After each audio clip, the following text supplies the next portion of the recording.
Di sudut desa Sarang, Rembang, pada tanggal 28 Oktober tahun 1928, terbitlah cahaya yang kelak menerangi jalan banyak jiwa. Dialah Maimun Zubair, putra dari Kiai Haji Zubair Dahlan, seorang ulama besar yang namanya harum di tanah Jawa. Sejak kecil, Maimun tumbuh dalam pelukan kitab dan doa, diasuh dalam lingkungan pesantren yang kental dengan semangat ilmu dan keikhlasan. Maimun kecil tak pernah dipisahkan dari suasana ngaji dan zikir. Di usia yang belum genap balik, ia sudah terbiasa mendengarkan pelajaran kitab kuning yang berat, sembari duduk tenang di samping ayahnya. Ia menyerap ilmu bukan hanya dari lisan, tetapi dari teladan hidup sang ayah yang zuhud dan bersahaja. Bakat keilmuan dan kerendahan hati tumbuh seiring usia. Dalam diam, ia menjadi pelita bagi teman-teman kecilnya. Tidak suka menonjol, tapi selalu menjadi rujukan saat ada yang tak paham pelajaran. Itulah Maimun, anak yang sejak dini menampakkan tanda bahwa dirinya bukan manusia biasa. Pendidikan formal Maimun muda tidaklah panjang, tapi lautan ilmu yang ia pelajari jauh melampaui batas sekolah biasa. Ia belajar langsung dari para ulama besar Nusantara, termasuk dari Kiai Haji Mahfuz Termas dan Kiai Haji Bisri Syansuri, ulama-ulama pemegang sanad keilmuan kuat yang langsung bersambung ke ulama Timur Tengah. Keberangkatannya ke Mekah menjadi lembaran penting dalam perjalanan ilmunya. Di sana, ia menimba ilmu dari banyak ulama Hijaz, termasuk Syaikh Yasin Al-Fadani, ulama asal Padang yang diakui dunia Islam. Di Tanah Suci, ia bukan hanya belajar, tapi juga menorehkan kedalaman ilmu yang membuat kagum para gurunya. Kehidupan Maimun di Mekah bukan tentang kenyamanan, melainkan perjuangan. Ia tidur di madrasah, makan sekadarnya, dan terus-menerus mengaji. Tapi baginya, itulah kenikmatan sejati. Ia menganggap setiap derita sebagai pupuk keberkahan ilmu, dan setiap ayat atau hadits yang ia hafal sebagai mahkota hidupnya. Sekembalinya ke tanah air, Maimun tidak memilih jalan istirahat. Ia langsung terjun membina pesantren dan masyarakat. Ia meneruskan perjuangan ayahnya di pondok pesantren Al-Anwar Sarang, Rembang. Di sanalah cahaya keilmuan itu mulai bersinar lebih terang, menyentuh ribuan santri dari berbagai penjuru Nusantara. Pesantrennya tidak megah secara fisik pada awalnya, tapi kekuatan ruhani dan keilmuan menjadikan Al-Anwar tempat bernaung yang agung. Setiap subuh, suara lantunan kitab kuning terdengar merdu dari santri-santri yang tekun. Dan di tengah-tengah mereka, Kiai Haji Maimun Zubair duduk tenang, membimbing dengan sabar dan kasih sayang. Beliau tidak hanya mengajarkan teks, tapi juga mentransmisikan makna. Para santri belajar adab sebelum ilmu, belajar sabar sebelum bicara, dan belajar ikhlas sebelum beramal. Kiai Haji Maimun menjadikan pesantrennya bukan sekadar tempat belajar, tapi kawah candra di muka bagi pemimpin umat di masa depan. Ketokohan Kiai Haji Maimun Zubair tak bisa dipisahkan dari keteguhannya memegang Ahlus Sunnah wal Jamaah. Dalam setiap pengajian, beliau menekankan pentingnya memahami agama secara utuh dan tidak tergelincir pada sikap ekstrim. Baginya, Islam adalah rahmat, dan rahmat itu harus terasa dalam setiap tindakan seorang muslim. Dengan keilmuan tinggi, beliau menjadi rujukan dalam masalah fikih, tafsir, dan tasawuf. Namun, yang membuatnya dihormati bukan hanya kedalaman ilmu, melainkan juga keluasan hati. Ia tak pernah mencela, bahkan kepada mereka yang berbeda pendapat. Sikap bijaknya membuat banyak kalangan dari berbagai latar belakang segan dan hormat kepadanya. Bahkan dalam situasi sosial dan politik yang panas, Kiai Haji Maimun tetap menjadi sosok penyejuk. Ia tak mudah mengeluarkan pernyataan, namun sekali berbicara, kalimatnya menyejukkan dan menggugah.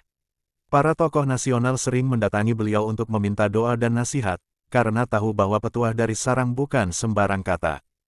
Kiai Haji Maimun bukan hanya milik santri atau pesantren, tapi milik seluruh bangsa. Kedekatannya dengan rakyat kecil begitu nyata. Ia tidak segan duduk bersama petani, makan bersama tukang becak, atau mendengarkan keluh kesah pedagang pasar. Ia memosisikan dirinya setara dengan siapapun, karena ia yakin kemuliaan bukan pada jabatan, tapi pada ketakwaan. Dalam pengajiannya, ia sering menceritakan kisah para wali dan ulama masa lalu sebagai pelajaran hidup. Ia menanamkan pada santrinya bahwa hidup bukan hanya untuk dunia, melainkan untuk akhirat.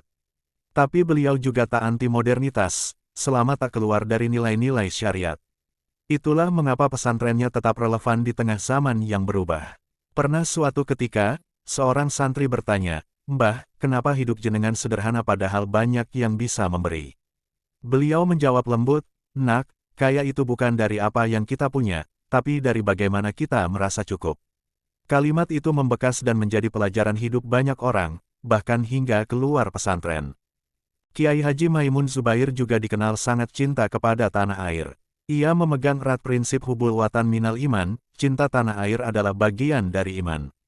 Beliau selalu mengajarkan bahwa menjadi warga negara yang baik adalah bagian dari tanggung jawab keislaman. Tidak heran jika beliau mendukung penuh kemerdekaan dan stabilitas negara. Dalam setiap hal dan pengajian besar, beliau selalu menyelipkan pesan-pesan kebangsaan. Ia tak segan menegur dengan halus pihak-pihak yang mencoba memecah belah bangsa atas nama agama. Menurutnya, Islam di Indonesia telah tumbuh dengan damai karena keberkahan ulama-ulama pendahulu yang menjaga harmoni. Meskipun usianya menua, suaranya tetap lantang membela kebenaran. Ketika ditanya tentang pilihan politik, beliau menjawab bijak, "Pilihlah pemimpin yang bisa menjaga agama dan negara. Jangan hanya karena janji, tapi lihat rekam jejaknya." Sikapnya yang independen dan berimbang membuat semua pihak merasa dihormati. Santri-santri dari berbagai penjuru datang menimba ilmu di bawah bimbingan Kiai Haji Maimun Zubair. Mereka tidak hanya belajar kitab-kitab klasik, tapi juga diajarkan untuk menjadi manusia yang bermanfaat. Mbah Moen, begitu beliau akrab disapa, mendidik dengan pendekatan hati, tak pernah marah dengan suara tinggi, namun sorot matanya cukup memberi nasihat. Hubungan beliau dengan para santri sangat akrab. Meskipun beliau adalah kiai besar, beliau tetap bersedia makan bersama santri, bercengkerama dengan mereka di sela-sela waktu istirahat, dan bahkan membantu menyiram tanaman di sekitar pondok. Beliau percaya bahwa pendidikan terbaik adalah dengan teladan, bukan sekadar ucapan. Ada satu kebiasaan yang dikenang para santri, setiap malam Jumat, beliau membaca manaqib Syekh Abdul Qadir Jailani. Dalam suasana yang khusyuk, suara beliau mengalun pelan namun menggetarkan hati. Banyak santri yang menangis saat mendengar kisah-kisah para wali, karena terasa sangat nyata, seakan menghadirkan cinta dan rindu kepada para kekasih Allah. Meskipun usia terus bertambah, semangat Kiai Haji Maimun Zubair tak pernah padam. Bahkan di usia senja, beliau tetap mengajar, menghadiri majelis, dan memberikan tausiah di berbagai tempat. Banyak orang yang heran melihat kekuatan beliau, seolah tak lekang oleh waktu. Namun bagi Mbah Moen, selama napas masih ada, hidup adalah untuk mengabdi. Beliau pernah berkata, "Tubuh ini memang renta, tapi jika dipakai untuk ilmu dan agama, insya Allah Allah akan menjaga." Dan benar saja, hingga usia lebih dari 90 tahun, beliau masih sering terlihat mengisi pengajian besar, bahkan sampai larut malam. Di setiap kesempatan, beliau tidak pernah lelah mengingatkan pentingnya keikhlasan dan kesabaran. Tidak sedikit yang menganggap beliau sebagai mujahid ilmu. Ia tidak pernah mengejar jabatan, bahkan ketika diminta menjadi anggota DPR dulu, beliau jalani hanya demi maslahat umat, tapi hati dan pikirannya selalu untuk pesantren. Bahkan setelah pensiun dari jabatan formal, beliau kembali sepenuhnya ke sarang, kepada dunia yang ia cintai, dunia pendidikan Islam. Nama Kiai Haji Maimun Zubair kian meluas, tidak hanya di kalangan Nahdlatul Ulama, tapi juga lintas ormas dan bahkan lintas agama. Kepribadiannya yang sejuk membuat banyak kalangan menjadikannya tempat bertanya dan mencari solusi. Beliau tidak pernah memihak pada konflik, tapi selalu berusaha menjadi penengah dengan penuh kasih sayang. Dalam acara-acara besar keagamaan, beliau kerap diundang sebagai tokoh pemersatu. Bahkan beberapa kali, pertemuan antar pemuka agama dihadiri oleh beliau. Bukan karena formalitas, tapi karena semua orang merasa ada kedamaian saat mendengar nasihatnya. Beliau menjadi simbol Islam yang ramah, bukan marah. Suatu waktu, seorang pemimpin umat agama lain berkata, "Saya tidak paham banyak tentang Islam, tapi jika semua tokoh Islam seperti Kiai Haji Maimun Zubair, maka dunia akan damai." Kalimat itu disampaikan bukan karena basa-basi, tapi karena beliau benar-benar menyentuh hati banyak orang, tanpa melihat latar belakang mereka. Kiai Haji Maimun Zubair juga dikenal sebagai sosok yang sangat menjaga sanad keilmuan. Setiap kali mengajarkan kitab, beliau selalu menyebut siapa gurunya, guru dari gurunya, hingga sampai kepada Rasulullah. Ia percaya bahwa keberkahan ilmu terletak pada rantai keilmuan yang bersambung dan penuh adab. Inilah yang membuat ilmunya kuat dan diterima banyak orang. Beliau sangat selektif dalam memilih kitab yang diajarkan kepada santri. Tidak hanya soal isi, tapi juga cocok tidaknya dengan karakter santri. Kitab Ihya Ulumuddin, Fathul Muin, Tafsir Jalalain, dan Al-Hikam adalah beberapa kitab favorit yang sering beliau kupas dengan tafsir mendalam dan pendekatan yang relevan dengan zaman. Santri yang belajar kepada beliau bukan hanya mendapatkan ilmu fikih atau tasawuf, tapi juga mendapatkan semangat keberlanjutan ilmu. Kiai Haji Maimun selalu mengatakan, ilmu itu tidak boleh berhenti di kamu, tapi harus hidup kembali lewat kamu. Prinsip ini menumbuhkan banyak ulama baru dari sarang yang kini tersebar di seluruh Indonesia.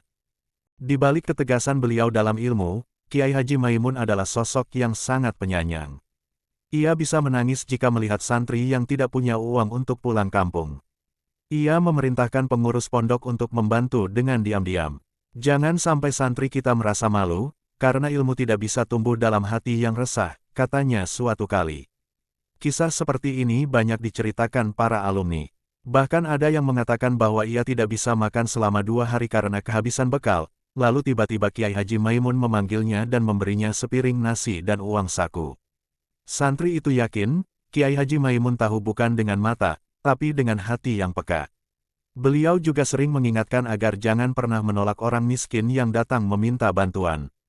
Menurutnya, memberi kepada orang yang butuh adalah bagian dari menjaga kemuliaan ilmu.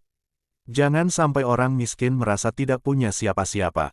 Jika kamu punya ilmu, kamu adalah saudaranya, begitu beliau pernah berkata. Keluarga Kiai Haji Maimun Zubair pun tumbuh dalam tradisi ilmu. Anak-anak beliau banyak yang menjadi ulama, dan menantu beliau, Kiai Haji Taj Yasin Maimoen, bahkan menjadi wakil gubernur Jawa Tengah. Namun semuanya tetap sederhana, seolah mengikuti teladan sang Kiai, rendah hati dalam kemuliaan, tenang dalam kedudukan. Di tengah kesibukan sebagai tokoh nasional dan ulama panutan, beliau tetap tak meninggalkan majelis kecil di pondok. Bahkan jika ada tamu besar datang, dan di waktu yang sama ada jadwal ngaji, beliau lebih memilih menyelesaikan ngaji terlebih dahulu. Tamu bisa menunggu, tapi waktu ngaji harus tepat, ujar beliau dengan senyum lembut. Kesetiaan beliau kepada rutinitas pesantren adalah pelajaran penting, bahwa keberhasilan sejati bukan diukur dari seberapa tinggi posisi seseorang di luar, tapi dari seberapa teguh ia menjaga amanah awalnya. Dan bagi Kiai Haji Maimun, amanah itu adalah mendidik, membimbing, dan menjaga warisan para ulama. Di usia yang makin senja, Kiai Haji Maimun Zubair tidak mengendurkan semangat dakwahnya. Ia tetap hadir dalam majelis, mengisi ceramah di berbagai daerah, dan menerima tamu dari pagi hingga malam. Banyak yang khawatir akan kesehatannya, namun beliau selalu berkata, selama Allah memberi napas, berarti ada tugas yang belum selesai. Tahun-tahun terakhir kehidupannya dipenuhi dengan kegiatan yang semakin padat. Meski berjalan harus dipapah, beliau tetap datang ke pengajian besar. Bahkan dalam acara nasional sekalipun, beliau tak pernah menolak jika itu demi maslahat umat. Sosoknya yang renta tapi kuat ini membuat banyak orang menitikkan air mata saat melihatnya berdiri memberi nasihat. Ada satu hal yang selalu ia jaga, salat berjamaah. Dimanapun berada, beliau selalu menyempatkan untuk berjamaah, terutama salat subuh. Tak jarang, para pengurus dan santri harus bangun lebih awal karena tahu bahwa Mbah Moen tidak pernah absen dari salat berjamaah, dan selalu datang lebih awal dari yang lain. Tahun 2019 menjadi tahun yang penuh duka bagi umat Islam di Indonesia. Kiai Haji Maimun Zubair berangkat ke Tanah Suci untuk menunaikan ibadah haji. Meski usianya telah 90 tahun lebih, beliau tetap memaksakan diri untuk berhaji, karena menganggap itu adalah ibadah kehormatan bagi seorang hamba menjelang ajal. Tanggal 6 Agustus tahun 2019, kabar mengejutkan datang dari Makkah. Kiai Haji Maimun Zubair wafat di hotel tempat beliau menginap, setelah menunaikan salat malam. Beliau wafat dengan tenang, dalam keadaan suci dan mulia, di kota suci, pada bulan suci, dan dalam niat ibadah yang suci. Tangis pecah di seluruh penjuru negeri saat kabar ini menyebar. Pemakaman beliau dilangsungkan di Makkah, sesuai wasiatnya. Beliau dimakamkan di pemakaman Mala, tidak jauh dari makam Sayyidah Khadijah. Ribuan jamaah dari berbagai negara hadir. Doa-doa mengalir deras. Para santri dan umat di Indonesia pun menggelar doa berjamaah di hampir semua masjid, mengenang jasa sang guru bangsa. Wafatnya Kiai Haji Maimun Zubair bukanlah akhir, melainkan awal dari warisan yang hidup. Santri-santri beliau meneruskan pesan-pesan yang telah diajarkan. Pondok Pesantren Al-Anwar Sarang tetap berdiri megah dalam kesederhanaannya, menjadi menara cahaya di tengah masyarakat. warisan ilmu, akhlak, dan cinta kepada Rasulullah tetap bersemi. Namanya disebut dalam banyak majelis, kisah hidupnya diceritakan dalam pengajian, dan kutipan-kutipan nasihatnya menjadi pegangan hidup banyak orang. Buku-buku tentang beliau diterbitkan, film dokumenter diproduksi, dan doa-doa tidak henti dipanjatkan untuknya. Karena beliau telah menjadi milik umat, bukan hanya keluarga atau santrinya. Mbah Moen telah pergi, tapi jejaknya terlalu dalam untuk dihapus waktu. Ia meninggalkan teladan sebagai seorang ulama yang mencintai umat, negeri, dan Rasulullah dengan sepenuh hati. Dalam kesederhanaan, beliau menjadi agung. Dalam diam, beliau membangun peradaban. Dalam wafatnya, beliau menghidupkan jiwa-jiwa yang merindukan kedamaian.